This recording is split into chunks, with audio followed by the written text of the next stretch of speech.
নমস্কার।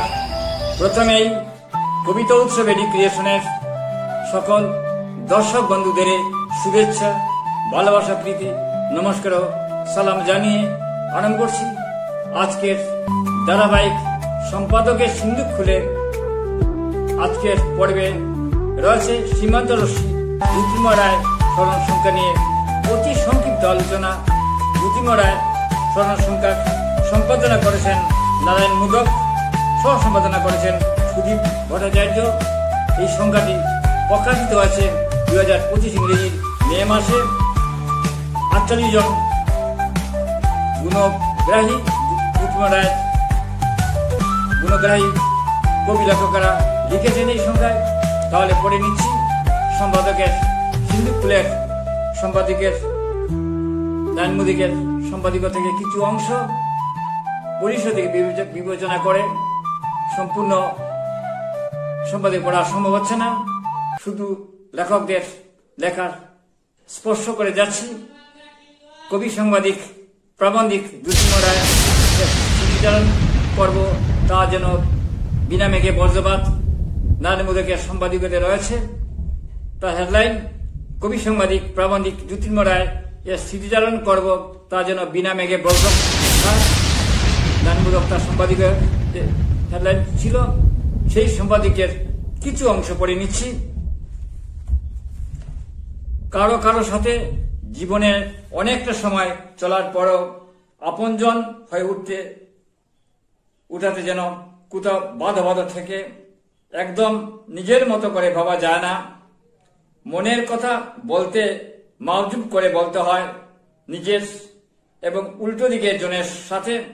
এই বাধা অতিক্রম করে যিনি আপন হয়ে উঠেন, যার সাথে মনের ভাব বিনিময়ে শুধু বাধা ধরার ছকে নয়, সুখে দুঃখের, রাগে ক্ষোভ, আনন্দ ভাগাভাগি করে নিতে কোনো লক্ষণ রেখার টানা থাকে না।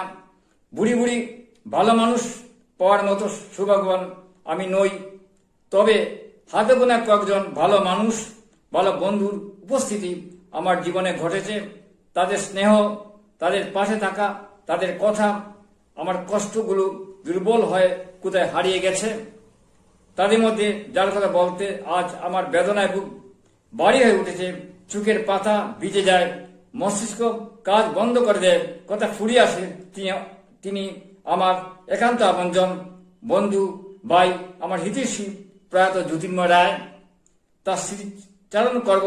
তিনি নেই, তার সাথে কথা বলতে পারছি না, এইটুকু ভাবত যে কতটুকু মনে জোর লাগতে পারে তার টের পাচ্ছে আমার চোখের পাতা।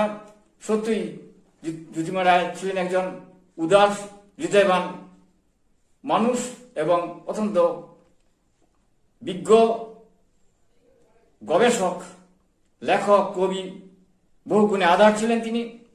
তার সম্পর্কে সম্পাদকীয় যথার্থ লিখেছেন নারায়ণ মুদক। আমি পড়ে নিচ্ছি। গীতা রায় তার একটি অবিস্মরণীয় ব্যক্তিত্ব। তার প্রথম লাইনে ছিল এইরকম: জন্মিলে মরিতে হবে, অমরকে কোথা কবে। জীব জগতের সাধারণ নিয়মই হচ্ছে জন্ম মৃত্যু, আবার মৃত্যু জন্ম।